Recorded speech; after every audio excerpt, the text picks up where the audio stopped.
নমস্কার বন্ধুরা। তো আপনাদের জন্য আমি একটা দারুণ ইনফরমেশন নিয়ে চলে এসেছি। পোকো X6 Pro কয়েক মাস আগে লঞ্চ হয়েছিল, দারুণ একটা অলরাউন্ড গেমিং স্মার্টফোন।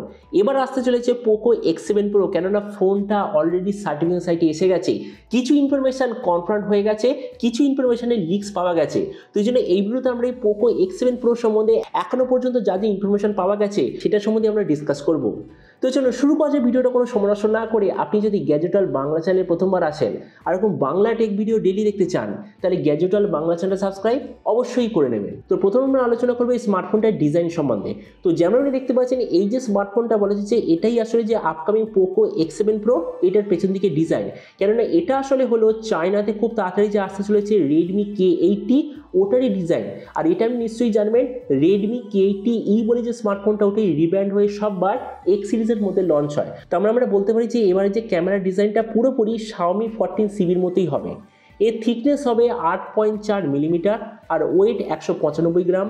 আগেরবারের মতো এরও পেছন দিকে আপনি পাবেন লেদার অথবা প্লাস্টিকের ব্যাক কভার, সাইডে থাকবে প্লাস্টিকের ফ্রেম। আর ফোনটা আপনি মাল্টিপল কালারে দেখতে পাবেন। ডিসপ্লের দিক থেকে এতে আপনি পাবেন 6.67 inch 1.5K 144 hertz 12 bit flat AMOLED display, তার সঙ্গে 480 হার্জের টাচ সামিং রেট, 2160 হার্জের ইনস্ট্যান্ট টাচ সামিং রেট, 1920 হার্জের পিডানো ডিমিং রেট, 2100 নিটসের brightness, 20:9 aspect ratio, 94% screen to body ratio. আর ডিসপ্লে যে সার্টিফিকেশন তাতে আছে HDR10+ ডলবি ভিশন দুটো সার্টিফিকেশন, আর তার সঙ্গে গরিলা গ্লাস ভিক্টর জেনারেশন 2 এর প্রোটেকশন। তার মানে সোজা কথা বলতে গেলে যে প্রাইস পয়েন্টটা আসছে সেই হিসেবে ডিসপ্লেটা সত্যিই খুব ভালো। প্রসেসরের দিক থেকে এতে আপনি পাবেন কনফার্মড Dimensity 84005G প্রসেসর, যেটা 4 nm আসবে। আর এর সঙ্গে আপনি একটা খুব ভালো কোয়ালিটির কুলিং সিস্টেমও পাবেন পোকোর তরফ থেকে। ক্যামেরার দিক থেকে থাকবে 108 8:2 এর ট্রিপল রিয়ার ক্যামেরা, সঙ্গে 20 মেগাপিক্সেলের সেলফি। এর যে রিয়ার ক্যামেরা ওটা হবে স্যামসাংয়ের তরফ থেকে, আর তার সঙ্গে থাকবে OIS এর অপশান। এই যে স্মার্টফোনটা লাস্টবারের মধ্যে আপনি বিভিন্ন ধরনের র্যাম আর স্টোরেজ অপশানে দেখতে পাবেন, কিন্তু স্টার্ট হওয়ার কথা 8/256 GB থেকে। এর র্যামের কোয়ালিটিটা হবে LPDDR5X, মেমোরিতে থাকবে UFS 4.0, যেটার সঙ্গে কোনো ধরনের ডেডিকেটেড SD কার্ড স্লট নেই। ব্যাটারিতে আছে 5500 mAh ব্যাটারি, তার সঙ্গে 90 ওয়াটের চার্জার, আর কানেক্টিভিটি হলো USB Type-C।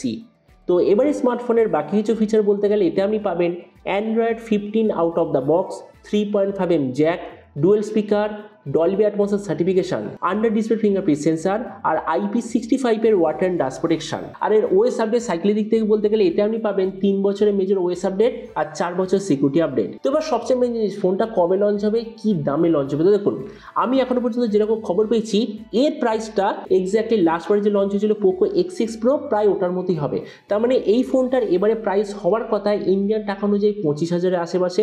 আর আপনাদের ভিডিওটা বাংলাদেশ থেকে দেখে থাকেন তো বাংলাদেশটা লঞ্চ হওয়ার কথা 35 থেকে 40,000 বাংলাদেশি টাকার মধ্যে। তো এবার সব ভিডিওর মধ্যে আপনাকে জানাবো, এই যে স্মার্টফোনে যে আসতে চলেছে এটা কি প্রাইস পয়েন্টের মধ্যে সবচেয়ে ভালো, নাকি এর চেয়ে বেটার অন্য কোনো স্মার্টফোন অ্যাভেলেবেল আছে। তো দেখুন, আমরা যদি এই মুহূর্তে 25,000 টাকার আশেপাশে দেখি, তো আমি বলবো এর সঙ্গে একটাই ফোন কম্পিট করতে পারবে, সেটা হলো পোকোর তরফ থেকে আসা পোকো F6 5G। তো আমরা যদি পোকো F6 এর সঙ্গে কম্পেয়ার করি, প্রথমত ডিসপ্লে, দুটো ফোনের ডিসপ্লে প্রায় সেম, কিন্তু X7 Proটা একটু বেটার, কেননা এতে হবে 144 হার্জ রিফ্রেশ রেট। তো এই জন্য ডিসপ্লের দিক থেকে আমি বলবো X7 Pro হবে বেটার। প্রসেসর এই দিক থেকে দুটো প্রায় সেম, কেননা দেখুন আমি যতদূর শুনেছি Dimensity 8400 4 nm আসবে, আর এর পারফরমেন্সটা ওই Snapdragon 8 Gen 2, Snapdragon 8s Gen 3 এই লেভেলের হবে, বা হয়তো একটু বেশি হতে পারে। তো এই জন্য প্রসেসরের দিক থেকে অলমোস্ট সেম।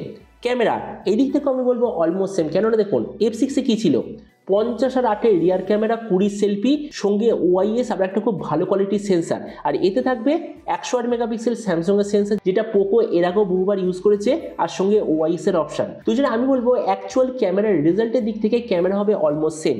ভেরিয়েন্টের দিক থেকে দুটো ফোন সেম, কোনো ডিফারেন্স নেই। ব্যাটারি আর চার্জার এবার দেখুন, এবারে X7 Proতে কনফার্ম থাকবে 90 ওয়াটের চার্জার, এটা সার্টিফিকেশন সাইট থেকে পাওয়া হয়ে গেছে।